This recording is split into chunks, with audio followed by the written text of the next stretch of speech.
인해 온 것 주의 크신 은혜라 한이 없는 주의 사랑 어찌로 말하랴 자나깨나 주의 손이 항상 살펴주시고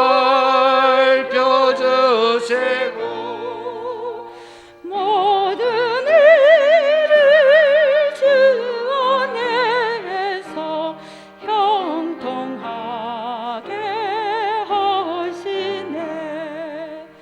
몸도 맘도 연약하나 새 힘보다 살았네.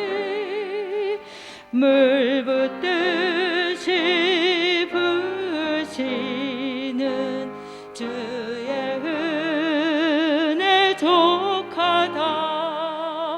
사랑 없는 거리에 나 험한 손길 헤맬 때 주의 손을 굳게 잡고 찬송하며 가리라. 주님 다시 배울 날이 날로 날로 다가와 무거운 짐 주께 맡겨 벗을 날도 멀잖네. 나를 위해 예비하신 고향집에 돌아가 아버지의 품 안에서 영원토록 살리라. 아멘. 사도신경 열무로 12월 연합속회를 하나님께 드리겠습니다. 전능하사 천지를 만드신 하나님 아버지를 내가 믿사오며 그 외아들 우리 주 예수 그리스도를 믿사오니 이는 성령으로 잉태하사 동정녀 마리아에게 나시고 본디오 빌라도에게 고난을 받으사 십자가에 못 박혀 죽으시고 장사한 지 사흘 만에 죽은 자 가운데서 다시 살아나시며 하늘에 오르사 전능하신 하나님 우편에 앉아 계시다가 저리로서 산자와 죽은 자를 심판하러 오시리라. 성령을 믿사오며 거룩한 공회와 성도가 서로 교통하는 것과 죄를 사하여 주시는 것과 몸이 다시 사는 것과 영원히 사는 것을 믿사옵나이다. 아멘. 찬송가 108장 부르겠습니다.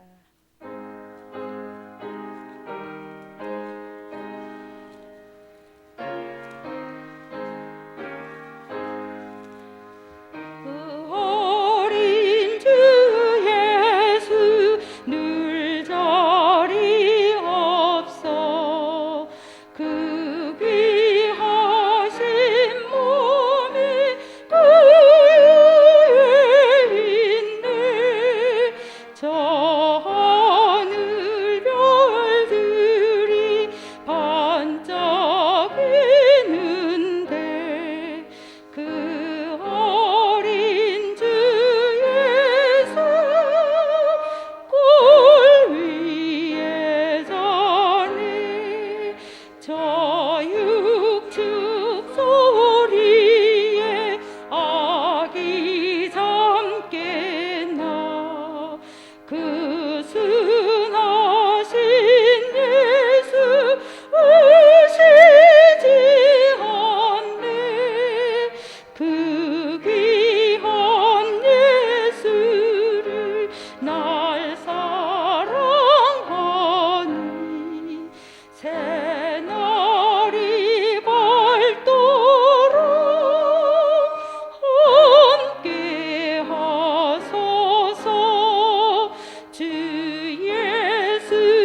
옥천산속 임선혜 권사님 나오셔서 기도드리겠습니다.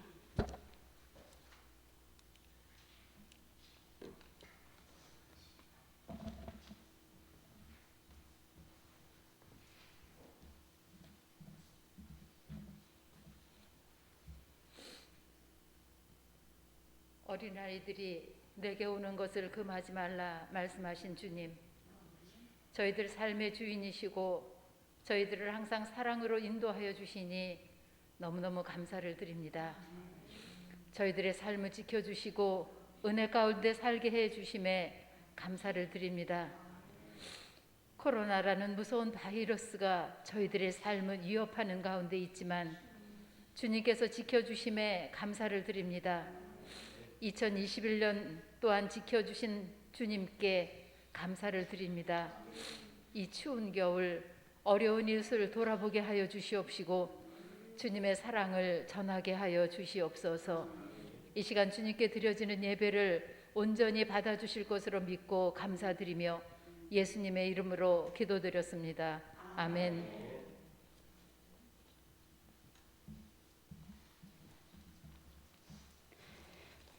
감사합니다. 성경 말씀 누가복음 2장 1절에서 14절 말씀. 누가복음 2장 1절에서 14절 말씀 다 같이 봉독하겠습니다. 그때에 가이사 아구스도가 영을 내려 천하로 다 호적하라 하였으니 이 호적은 구레네오가 수리아 총독이 되었을 때에 처음 한 것이라. 모든 사람이 호적하러 각각 고향으로 돌아가매 요셉도 다윗의 집 족속이므로 갈릴리 나사렛 동네에서 유대를 향하여 베들레헴이라 하는 다윗의 동네로 그 약혼한 마리아와 함께 호적하러 올라가니 마리아가 이미 잉태하였더라. 거기 있을 그 때에 해산할 날이 차서 첫 아들을 낳아 강보로 싸서 구유에 뉘었으니 이는 여관에 있을 곳이 없음이로라. 그 지역의 목자들이 밤에 밖에서 자기 양떼를 지키더니 주의 사자가 곁에 서고 주의 영광이 그들을 두루 비추매 크게 무서워하는지라. 천사가 이르되 무서워하지 말라. 보라, 내가 온 백성에게 미칠 큰 기쁨의 좋은 소식을 너희에게 전하노라. 오늘 다윗의 동네에 너희를 위하여 구주가 나셨으니 곧 그리스도 주시니라.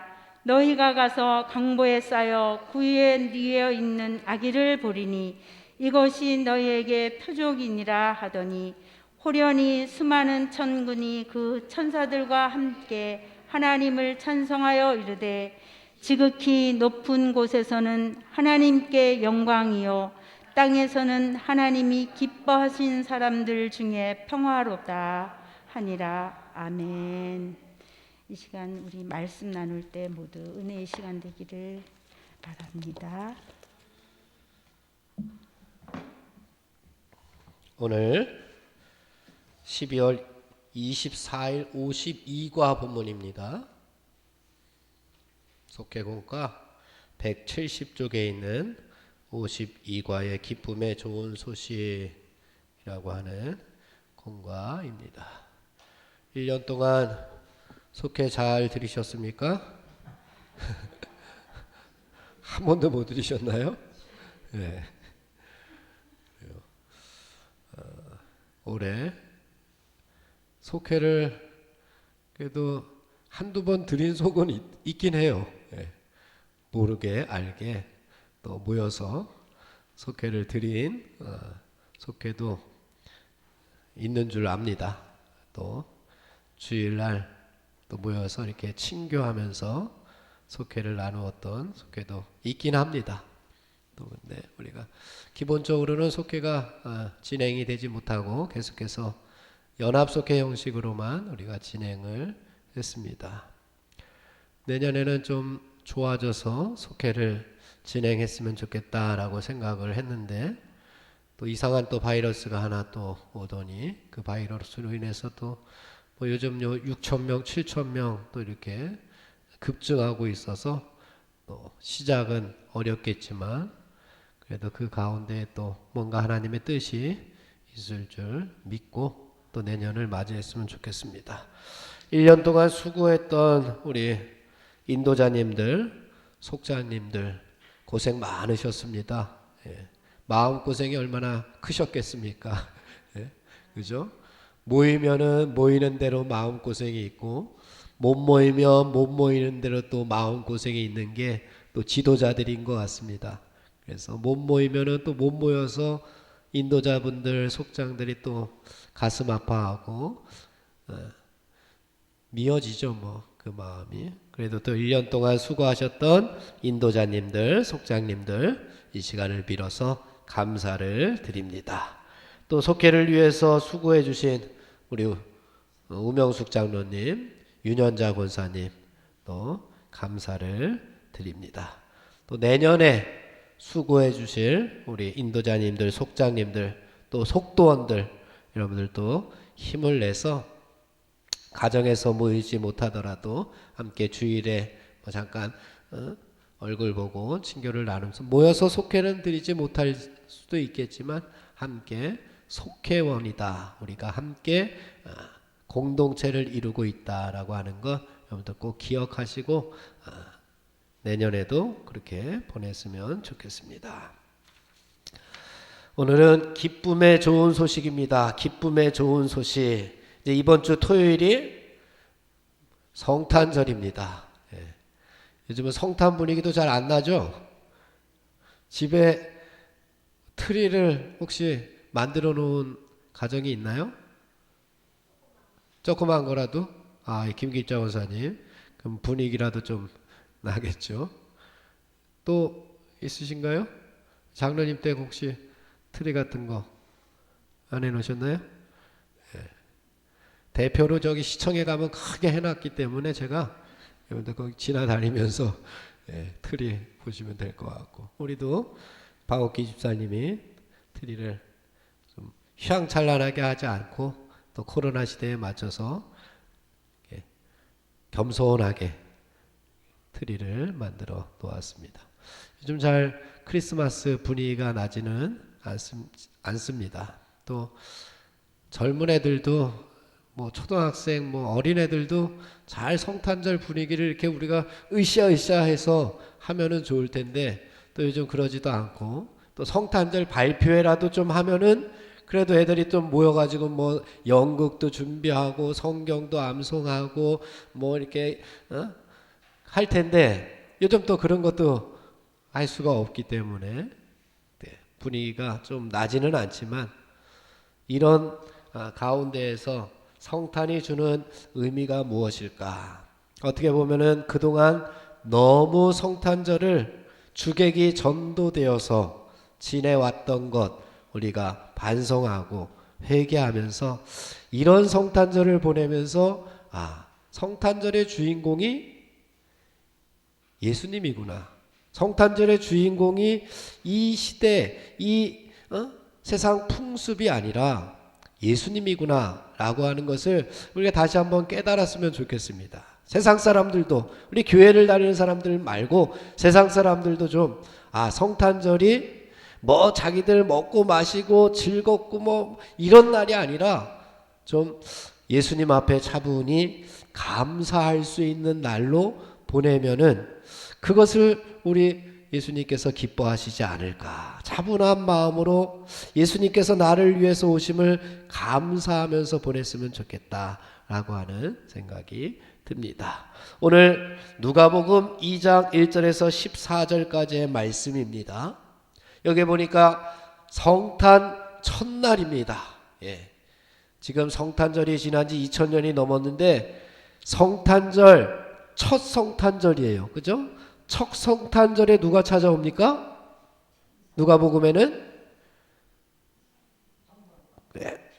목자들이 누가복음에는 그 다음에 마태복음에는 첫 성탄절에 누가 찾아와요? 동방박사들이 찾아옵니다. 마태복음에는 동방박사들이 누가복음에는 목자들이 그래서 마태복음은 이제 조금 유대인들이 독자들이에요. 그래서 동방박사들을 이제 불러드렸고, 누가복음에서는 독자들이 누구냐 하면은 유대인들이 아니라 이방인들이에요. 그래서 이방인들이기 때문에 어떻게 보면 목자들을 사용해서 좀 친근하게 성경을 묵상할 수 있도록 그렇게 누가복음에서는 목자들에게 예수님의 탄생 소식을 알리고 있습니다. 예수님께서 어디로 오셨고, 예수님께서 왜 오셨고, 예수님께서 오심을 기뻐하는 사람들에게 하나님께서 어떤 은혜를 주시는가에 대한 본문 말씀이 누가복음의 말씀인데요. 아기 예수님의 탄생 소식은 어떤 의미가 있습니까? 라고 하는 것이 오늘 대주제입니다. 예수님께서 오심은 어떤 의미가 있습니까? 여러분들 공과를 한번 보시고요. 첫째 뭐라 그럽니까? 선지자의 예언이 이루어졌습니다. 선지자의 예언은 구약에 있는 말씀이에요. 하나님의 말씀인데요. 이 하나님의 말씀이 어떻게 됐다고요? 이루어졌다라고 하는 것이 첫 번째 이야기입니다. 하나님의 말씀은 이루어진다. 하나님의 말씀은 그냥 허공에 대한 메아리가 아니라 하나님께서 우리에게 주신 말씀은 다 어떻게 된다? 이루어지게끔 되어 있습니다. 하나님의 말씀이 이루어지는 것이 내 삶 가운데 이루어졌을 때에 그것이 하나님의 기적이고 그것이 하나님의 은혜입니다.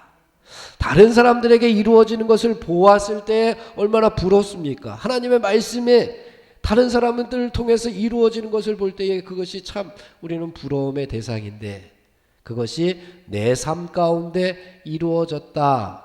분명히 하나님의 말씀은 이루어질 텐데 그 말씀이 여러분 한 사람 한 사람의 또한 여러분의 가정에 하나님의 말씀이 이루어지기를 간절히 바랍니다.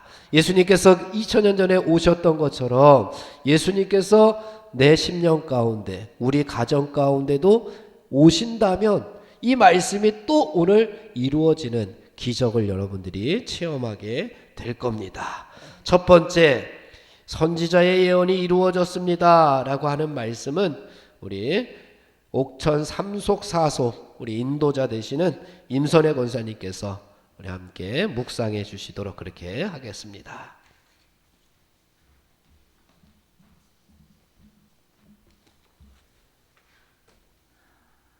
목사님께서 말씀하셨습니다. 아기 예수님 탄생 소식은 어떤 의미가 있습니까? 첫 번째, 선지자의 예언이 이루어졌다고 말씀하셨습니다. 미가서 55장 2절에 보니까 베들레헴 에브라다야 너는 유다 족속 중에 작을지라도 이스라엘을 다스릴 자가 내게서 내게로 나올 것이라. 그의 근본은 상고에 영원히 있느니라며 미가 선지자는 베들레헴에서 메시아가 탄생할 것을 예언하고 있습니다. 이 예언대로 마태와 누가는 예수님께서 베들레헴에서 탄생하셨다고 기록되어 있습니다. 누가는 7절에 보니까 첫 아들을 낳아 강보로 싸서 구유에 누였으니 이는 여건에 있을 곳이 없음이러라며 메시아의 그 비천한 탄생을 하나의 문장으로 간결하게 설명을 하고 있습니다. 이것은 메시아가 가장 천한 자와 같을 것이라는 구약의 사상과 잘 부합하는 것입니다. 당시 이스라엘 사람들은 메시아가 베들레헴에서 태어날 것을 믿고 기다렸는데 그 수많은 도시 가운데 하필이면 보잘것없는 베들레헴에서 메시아가 탄생했다는 그 사실은 진정한 구원의 역사가 이루어졌음을 의미하는 것입니다.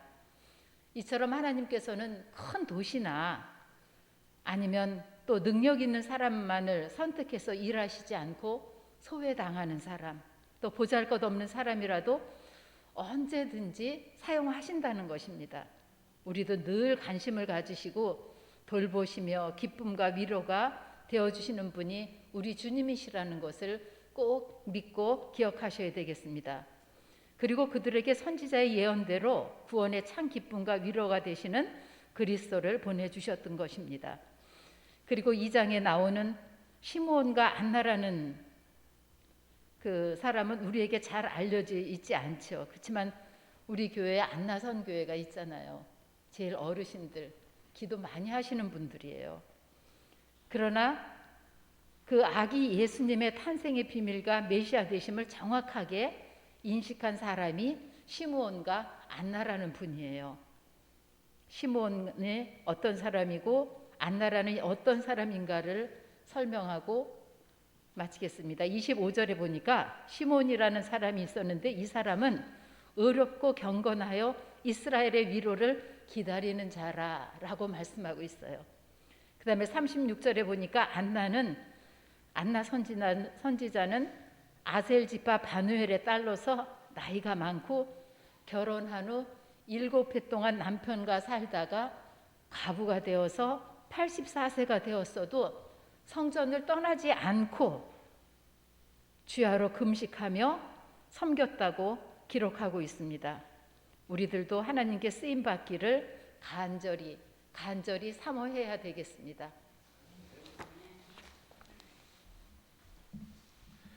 예수님께서 어디서 태어나셨다고요? 베들레헴. 원래는 베들레헴에서 태어날 그런 환경이 아니었습니다. 그죠? 요셉하고 마리아가 어디서 살고 있었습니까? 갈릴리에서 살고 있었습니다. 근데 갈릴리에서 살고 있던 요셉과 마리아가 어디로 갔어요? 베들레헴으로 가게 됩니다. 왜 갔습니까? 호적 때문에. 그 당시에 총독이 호적 조사를 다 하게끔 했습니다. 그래서 그 호적 때문에 베들레헴으로 가게 된 겁니다. 베들레헴으로 가게 된 것도 어떻게 보면 하나님의 말씀이 이루어지는 과정이었습니다. 하나님께서 로마 총독을 사용하셔서 갈릴리에서 태어나지 아니하시고 구약 말씀에 베들레헴에서 태어난다라고 하는 말씀을 이루기 위해서 로마 총독을 사용하셔서 호적을 정리하게끔 하셔서 이제 베들레헴이라는 동네가 어떤 동네라고 성경에서 이야기합니까? 작은 동네라고 이야기합니다. 작은 동네. 그런데 그 작은 동네에서도 예수님께서 어디서 태어나셨어요? 마구간이라고 하는 곳에서 태어나셨어요. 예수님은 그래서 어떻게 보면은 낮은 곳으로 오신 분이십니다. 예수님께서 어디 휘황찬란한 곳으로 오신 것이 아니라 어디 왕궁에서 태어나신 것이 아니라 베들레헴, 작은 동네, 누구의 아들? 목수의 아들.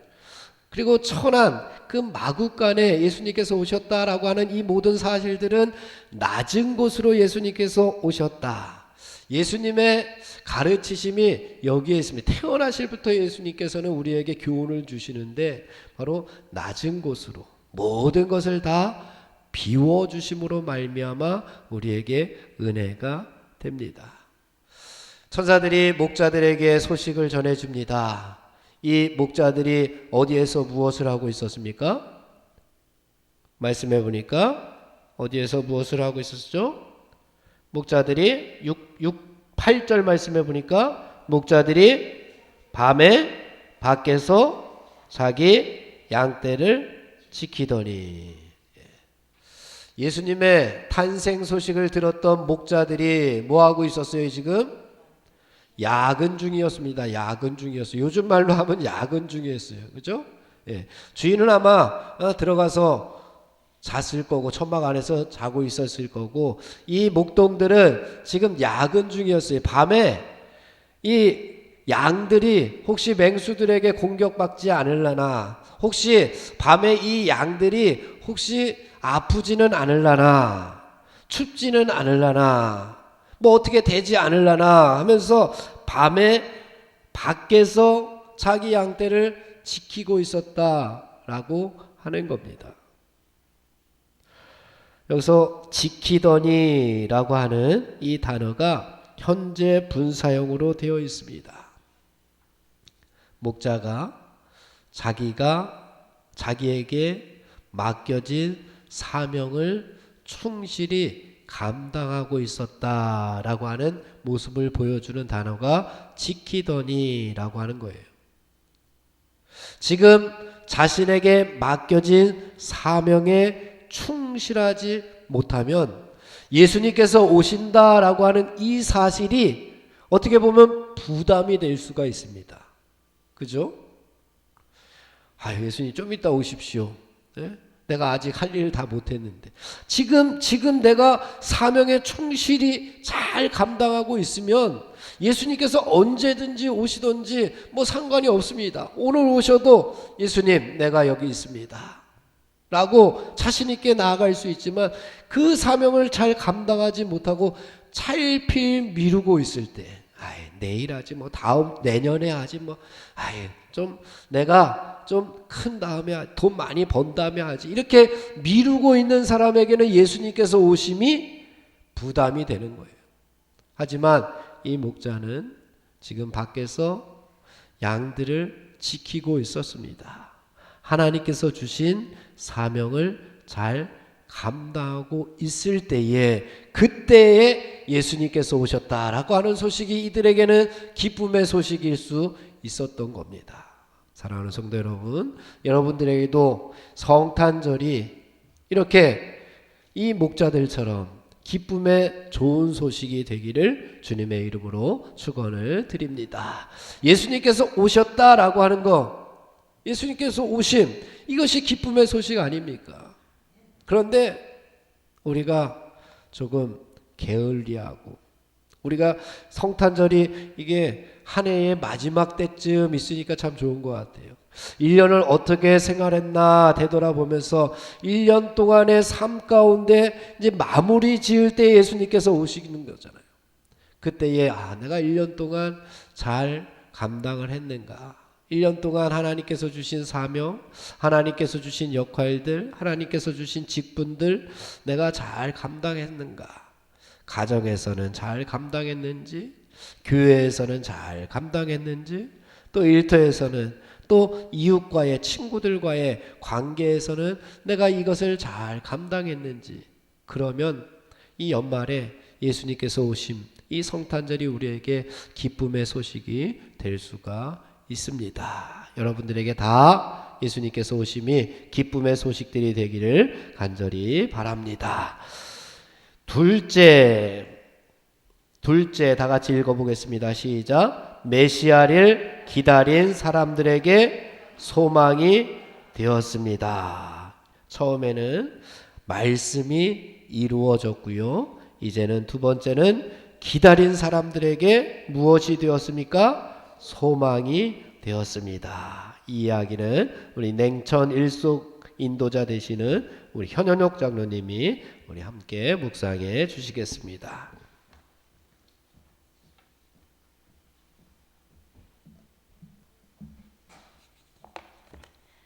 메시아를 기다린 사람들에게 예수님의 탄생은 소망이 되었습니다. 그러나 약 3,000년 전의 일이지만 지금 우리들에게도 예수님의 탄생은 소망입니다. 아멘. 누가는 먼저 목자들에게 예수님의 탄생 소식이 알려졌다고 했습니다.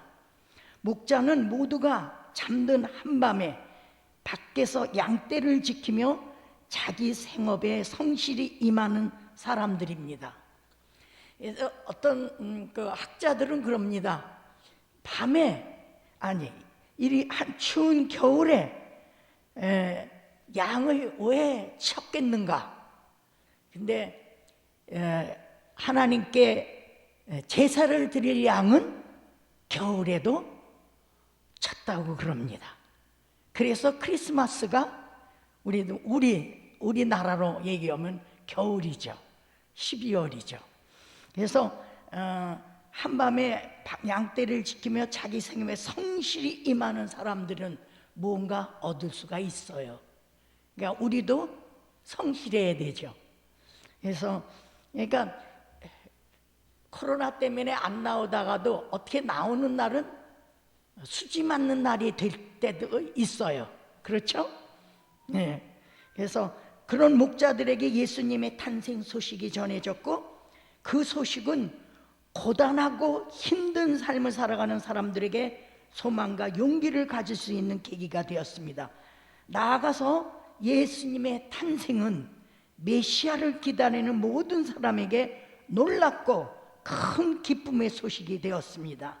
그리고 천사는 포대기에 쌓여 구유에 누워있는 아기가 메시아다, 주님이심을 목자들에게 전했습니다. 짐승의 먹이통, 구유에 예수님이 누워있다는 것은 세상을 위한 예수님의 희생을 암시합니다. 예수님은 십자가에서 찢기는 희생으로 우리에게 새 생명을 주실 구세주로 오셨습니다. 따라서 예수님의 탄생 소식은 모든 피조물이 소망하는 구원을 성취한 은혜입니다. 예수님이 오시지 않았다면 우리는 여전히 죄악 속에서 희망도 없이 살아갈 겁니다. 어떻게 천국 백성이 되고 하나님의 자녀가 됩니까? 그래서 예수님 탄생 소식이 제일 먼저 목자에게 전해졌다. 여기서 우리가 알 수 있는 것은, 첫째는 예수님은 목자와 같이 이 세상에서 낮고 천한 자들을 구원하시러 오셨다는 것을 암시하고 있는 겁니다. 낮고 천한 자, 목사님이 말씀하셨듯이 왕궁에서 왕자로 태어나지 않고 부잣집에서 태어나지 않고 낮고 천한 짐승의 먹이통 말구유에서 태어나셨다는 것은 우리들에게 얼마나 감사한 일인지 모릅니다. 그러니까 나 같은 사람도 뭐예요? 소망을 가지고, 하나님이 분명히 이게 낮고 천하지만 별 볼 일 없는 인간이지만 하나님이 사랑하시기 위해서, 사랑해 주시기 위해서 이 세상에 오신 걸 생각할 땐 힘이 나죠. 그리고 나는 하나님의 창조하신 온 인류를 통틀어 봐도 나 같은 존재는 나 하나밖에 없다. 그러니까 절망할 필요도 없고 무시당할 필요도 없고 열등감에 빠질 필요도 없는 거예요. 왜? 나는 나밖에 없는, 나 하나밖에 없는 하나님의 창조물이기 때문에 신나고 멋지고 씩씩하게 나이 먹어가는 거죠. 늙어가는 거죠. 늙는 것도 멋있게 늙어가야 됩니다. 그걸 기도하고 있습니다. 우리 모두 그렇게 되기를 바랍니다.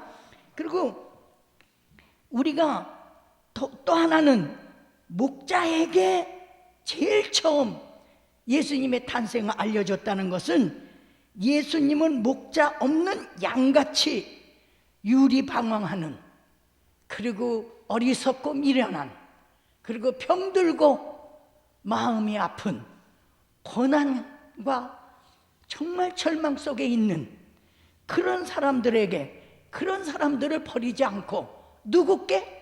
하나님께 인도해 주시기 위해서 오셨다는 것을 또 말해주고 있는 겁니다. 목자에게 전해졌다는 건.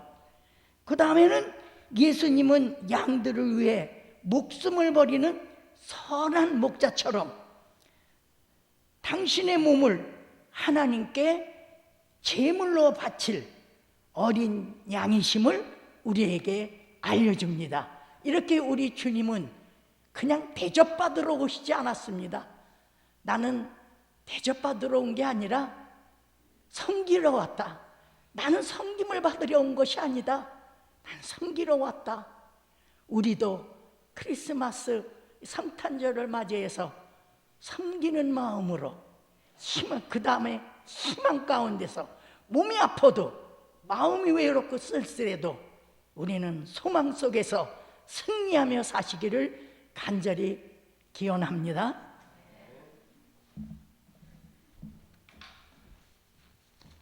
예수님을 강부에 싸서 어디에 두었죠? 구유에 두었습니다. 이 구유에 두었다라고 하는 것도 의미가 다 있습니다. 12절 말씀해 보니까 끝에 이것이 너희에게 표적이다 라고 이야기합니다. 표적이라고 하는 것은 세메이온이라고 하는 건데요, 표적이라고 하는 것은 뭔가 하나님의 다른 뜻이 있다라고 하는 의미예요. 뭔가 하나님께서 의도하신 다른 뜻이 있다는 거예요. 왜 예수님을 구유에 놓았을까라고 하는 것을 한번 생각해 보자라고 하는 표적이라고 하는 단어입니다. 유대인들은 예루살렘으로 제사를 드리러 1년에 한 번씩, 두 번씩 올라갑니다. 올라갈 때마다 뭐를 가지고 가요? 양을 한 마리씩 가지고 갑니다. 뭐 또 더 다른 것도 있겠지만 양을 끌고 가게 되면은 그 양이 힘들잖아요. 네? 그래서 그 양을 끌고 가서 그 양을 예루살렘 성전에서 제물로 바쳐야 될 텐데 이 사람 저 사람 다 양을 가지고 오면은 이게 누가 누구 건지 아주 헷갈리게 됩니다. 그리고 마구간에서 자는 경우가 많았어요. 뭐 예수님만 여기에서 잤던 것이 아니라 그냥 거기에서 자던 사람들이 그 당시에는 뭐 여관, 호텔, 모텔 뭐 이런 게 없기 때문에 그냥 여기에 자는 사람들도 많이 있었습니다.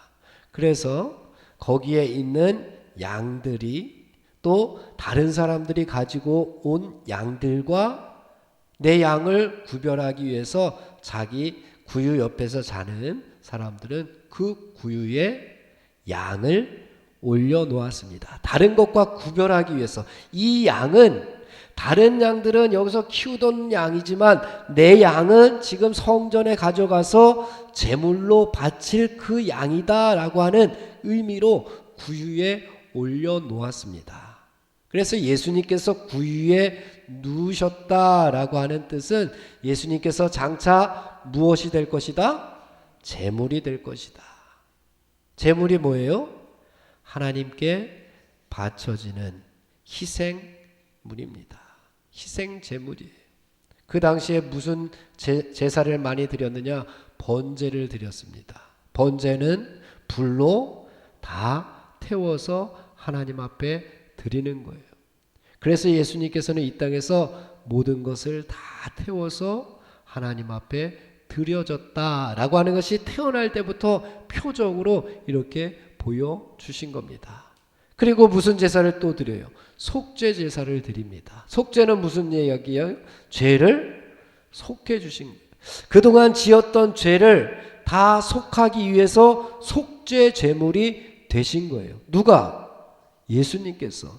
예수님께서 속죄 제물이 되어주셨기 때문에 나는 살게 된 겁니다. 양을 끌고 온 주인이 양의 머리에 손을 얹고 그동안 자기가 지었던 모든 죄를 다 전가시켜요. 그 양에게.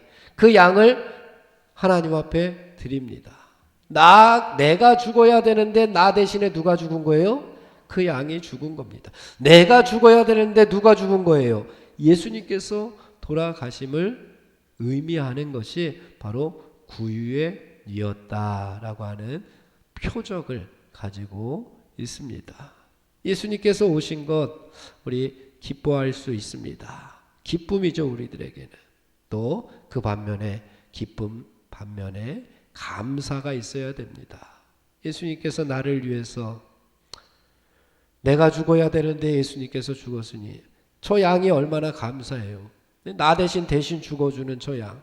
저 양도 생명이 있는데 저 양도 불에 태워질 때 얼마나 뜨겁겠어요. 그 양이 내 대신 죄를 다 짊어지고 가니 얼마나 감사합니까? 우리 성탄절이 기뻐하는 날이고 또 감사하는 날이다라고 하는 것을 보여주는 것이 바로 12절 말씀이었습니다. 셋째, 다 같이 읽어보겠습니다. 셋째, 하나님께 영광, 이 땅에는 평화가 되었습니다. 14절 말씀 우리 함께 봉독해 보겠습니다. 2장 14절 시작. 지극히 높은 곳에서는 하나님께 영광이요 땅에서는 하나님이 기뻐하신 사람들 중에 평화로다 하니라. 아멘. 여기 보니까 하나님이 기뻐하신 사람들 중에 평화로다라고 이렇게 표현되어 있지만 이 하나님이라고 하는 주어는 원문에 없습니다. 그래서 기뻐하신 사람들 중에, 그러니까 예수님께서 이 땅에 오심을 기뻐하는 사람들 중에는 평화가 임할 것이다 라고 하는 의미입니다. 예수님께서 이 땅에 오셨는데 기뻐하지 않는 사람들도 있습니까? 그럼? 있습니다. 있었죠. 예수님께서 오셨는데 기뻐하지 않았던 사람들, 성경에 대표적으로 누가 나옵니까? 헤롯 왕. 헤롯 왕이 예수님께서 유대인의 왕으로 오시니까 어디 계십니까? 라고 이렇게 동방박사들이 물어봤을 때 헤롯 왕이 대제사장과 서기관들을 부른 다음에 야, 나 말고 왕이 또 난단 말이야? 라고 하면서 그 당시 어린아이들을 어떻게 합니까? 다 죽여버립니다. 예.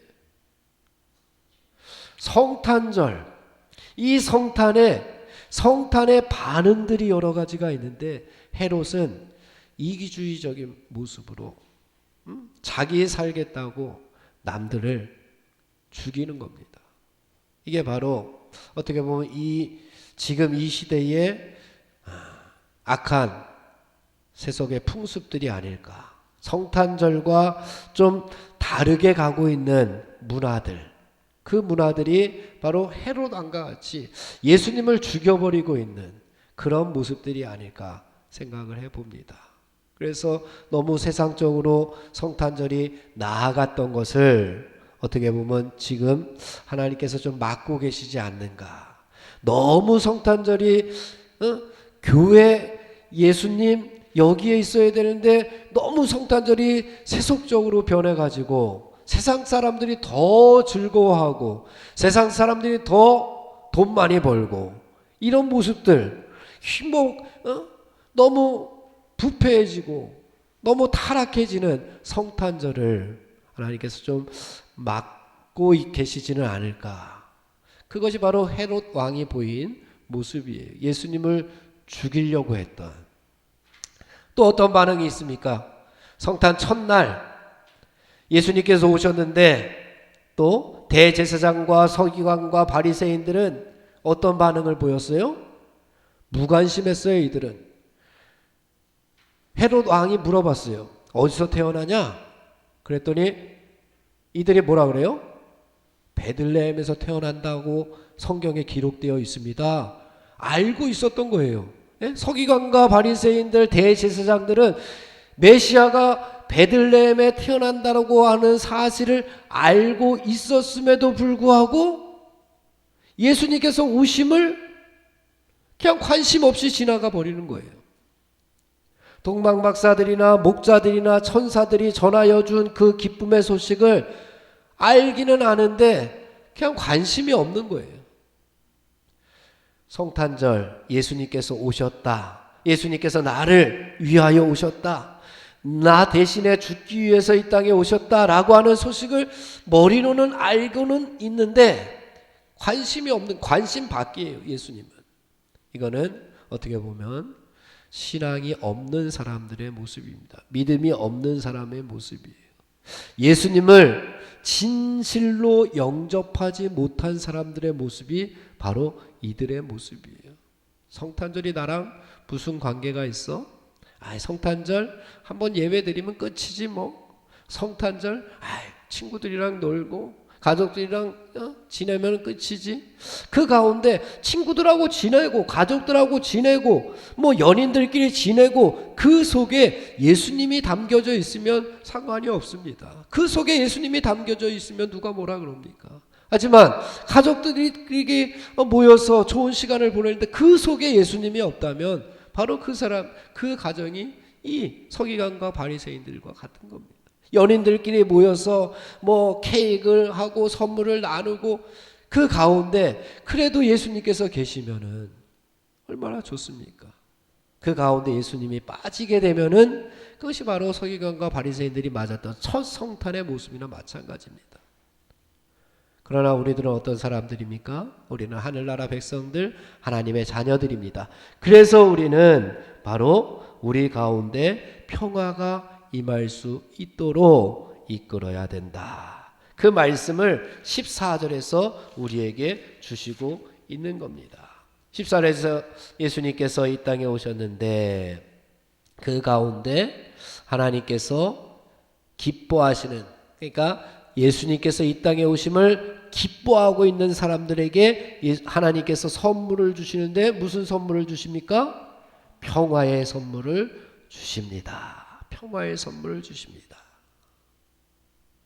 평화, 반대말이 뭘까요? 평화의 반대말이 뭐 많이 있을 테죠. 뭐가 있을까요? 평화의 반대말. 예? 고난, 죄, 뭐 분쟁, 뭐 싸움. 여기 보니까 갈등, 정죄, 심판, 이런 것들이 평화와 관계가 없는 것들이에요. 이런 것들이 이제는 사라지고 예수님께서 오심을 기뻐하는 사람들에게는 이런 분열과 싸움과 정죄와 심판과 죄와 이런 것들이 다 사라지고 이제는 하나님께서 뭐를 주신다고요? 평화의 선물을 주시겠다라고 말씀하고 있습니다. 성탄절에는 그래서 싸우면 안 돼요. 예? 성탄절에는 싸우면 안 돼요. 예수님께서 이 땅에 오심을 우리가 기뻐하는 사람으로서 우리 다른 싸워도 성탄절은 싸우면 안 됩니다. 예? 여러분들 가족에 가서 성탄절은 싸우지 마시고, 혹시 이 영상을 보는 연인들이 있다면 성탄절에는 싸우면 안 돼요. 예? 성탄절에는 헤어지면 안 돼요. 분쟁이 있고 그러면 안 됩니다. 그래서 성탄절에는 뭐 하면 안 돼요? 죄를 지으면 안 됩니다. 성탄절에는 평화가 임하는 날이기 때문에 죄를 지으면 안 돼요. 분쟁에서도 안 되고 심판에서도 안 되고 미워해서도 안 되고, 성탄절에는 뭐가 있어야 돼요? 우리 가운데 평화가 있어야 됩니다. 평화, 샬롬이 있어야 됩니다. 하나님과의 샬롬, 이웃과의 샬롬, 특별히 가족과의 샬롬이 이루어지는 날이 바로 성탄절임을 우리가 꼭 기억하시고, 성탄절만큼은 여러분들 꼭 평화가 임하는 귀한 날 되기를 주님의 이름으로 축원을 드립니다. 기도하겠습니다. 하나님 감사합니다. 이 땅에 인간의 몸을 입으시고 죽어야 할 나를 대신하여 이 땅에 오심을 감사합니다. 예수님께서 오심을 기뻐하는 사람들에게 평화를 주시겠다 말씀하여 주시었사오니 우리 속에 평화가 임하게 하여 주옵소서. 예수님께서 오심을 기쁨으로 감사함으로 받아들이는 주님의 백성들 되게 하여 주옵소서. 예수님의 이름으로 기도하옵나이다. 아멘. 감사합니다. 찬송가 126장 부르면서 준비하신 헌금 드리겠습니다.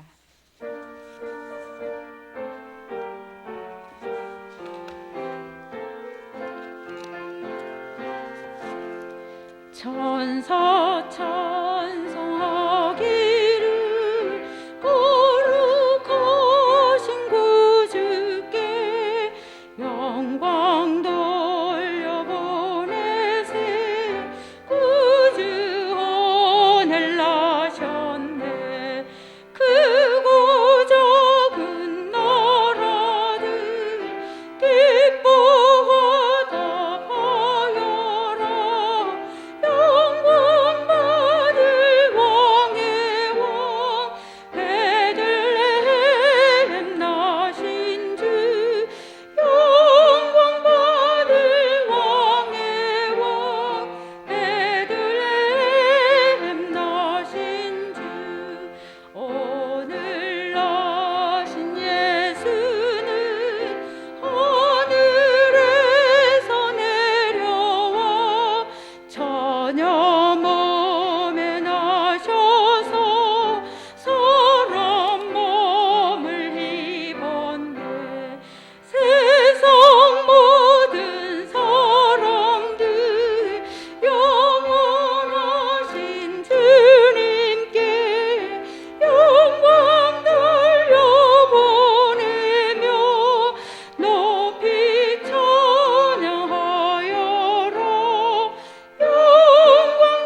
하나님 감사합니다.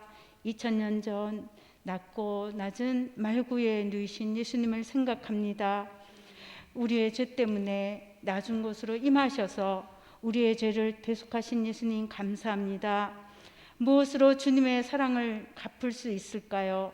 우리가 맡은 일에 최선을 다하며 주님을 기쁘시게 하는 저희들 되기 원합니다. 2021년 남은 시간들을 잘 마무리하게 하시고 새해에는 코로나로부터 해방되어 모든 것들이 제자리로 돌아가기를 원하고 바라옵니다. 주님의 은혜 감사하며 예물 드립니다.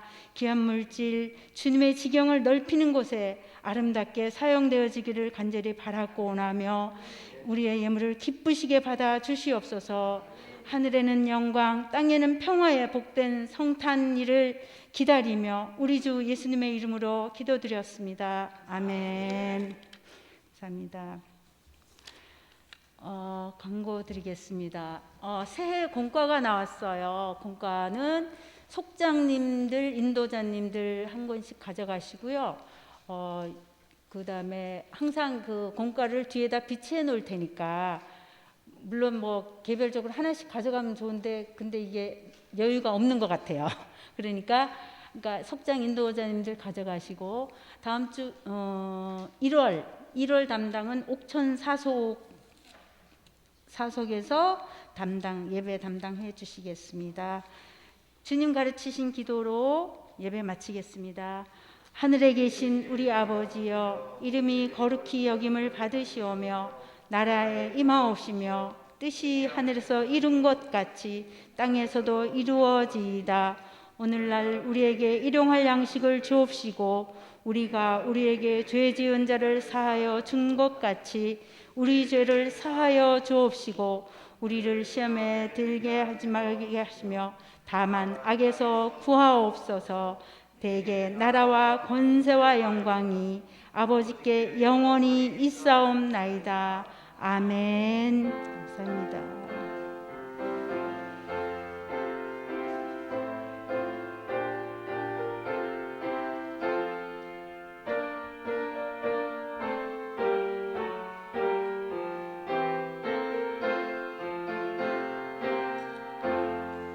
감사합니다. 성탄과 새해 복 많이 받으십시오.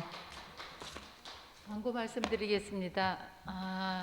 어떤 교회에서 그 여성들의 백을 노리는 그런 일이 일어났어요. 그러니까 기도하실 때 특별히 조심을 하셨으면 좋겠습니다. 이렇게 옆에 놓지 마시고 이렇게 끌어안고 있었으면 좋겠습니다. 우리는 그런 일을 당하지 말아야 될 것 같으니까 조심합시다. 사랑합니다. 아유, 별일이 다 있다.